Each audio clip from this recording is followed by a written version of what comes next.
Okay, a big warm welcome from Rwanda to the Grand Pavilion in Matlock and the Steampunk Festival. And I'd just like to introduce you to Victor, who runs the L'Esperance Orphanage here, and to ask a few questions about why he's here and what his motivations are for the orphanage. So Victor, could you just tell me a little bit about yourself and how you came to be here? Oh my goodness. I was born in Guatemala, Central America. Grew up there. Spent 26 years of my life there. Had an amazing family. Mom and dad did the best for us and surrounded us with love, attention.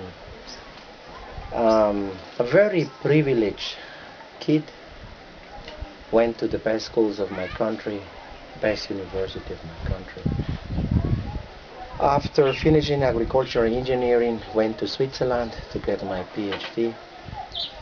Did it, keep moving, spent other 20 whatever amount of years traveling around different countries. And I am here because I am aware that life has prepared me to do something. And I accept it. We are here to transform, I would say, a desert into a blooming garden, to prove something that still has not been done on planet Earth. Small, little, tiny organization becoming self-sufficient, economic independent. And finally, understanding that this type of work cannot be based on charity donation, that we need to become self-sufficient, economic independent, develop our businesses. And it's really great that you are supporting us with Facundo Antoine. He got out of this typical school system, decided to have a profession, became a carpenter, got more training, and now we are on the step to make a business out of it that will not only help him but could help the entire community. That's another reason why I'm here, to try to help people to find their own place and their own task. And when did you start the orphanage, or how did you get involved with the orphanage itself? This orphanage started functioning in November '94. That means a couple of months after the genocide and civil war. I came July 2005. At that time, I already have been many years in Central Europe and Scandinavia. And I would say that, in a way, got tired of it. Maybe I thought that I have already learned enough, and I needed a change. And at that time, people asked me if I would like to run an orphanage in Rwanda. And I say yes. And here I am. Very good. Since the last 8 years. And it's a wonderful orphanage, I have to say. It's fabulous. I think it's fabulous because people like you come and are willing to support us. It's very clear we cannot do it alone. And you have a number of projects on the go at this orphanage to help make it sustainable. Can you describe more about what they are and the sort of Yes, things? you see, basically what we are doing is discovering our resources and developing them. We have the resource land, 10 hectares belongs to us, one of the 1,000 hills.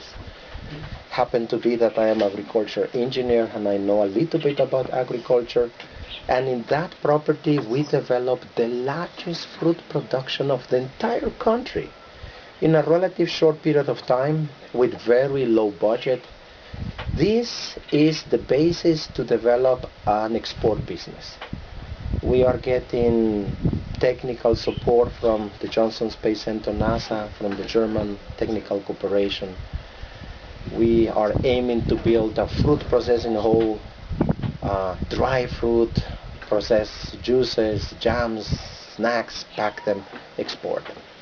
That's business number one. Business number two, Lake Kivu, beautiful. I mean, it's in reality almost untouched.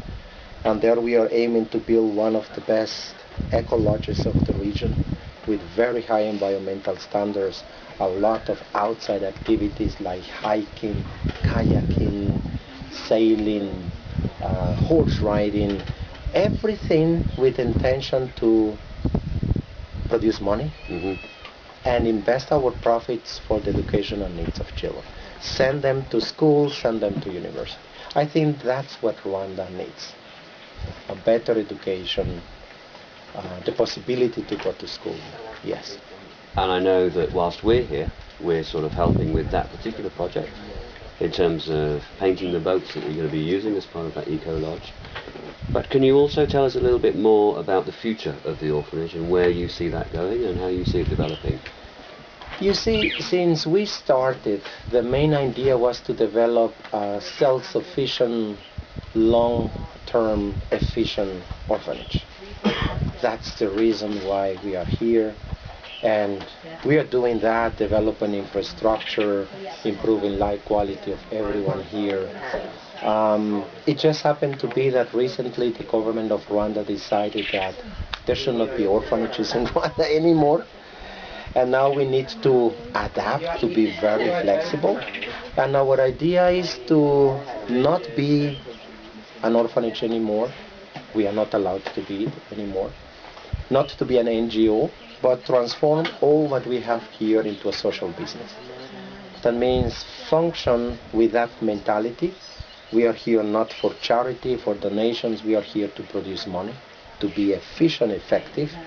We pay our taxes, and our profits we invested in the educational needs of our children, living outside the campus. This is what we are thinking, aiming to do right now. But you see, we always need to be flexible. Sure. Could still be that eventually the government of Rwanda allowed us to be the only orphanage in the country. I still have not gone that way. Yeah. We could still do it, but the other way is let us become a business and do the best out of it. And we all wish you the best of luck in that. Thank and I'm you sure so much. with the right person at the head of it, which you are, it will succeed. We've also videoed for the Steampunk Festival your choir from here.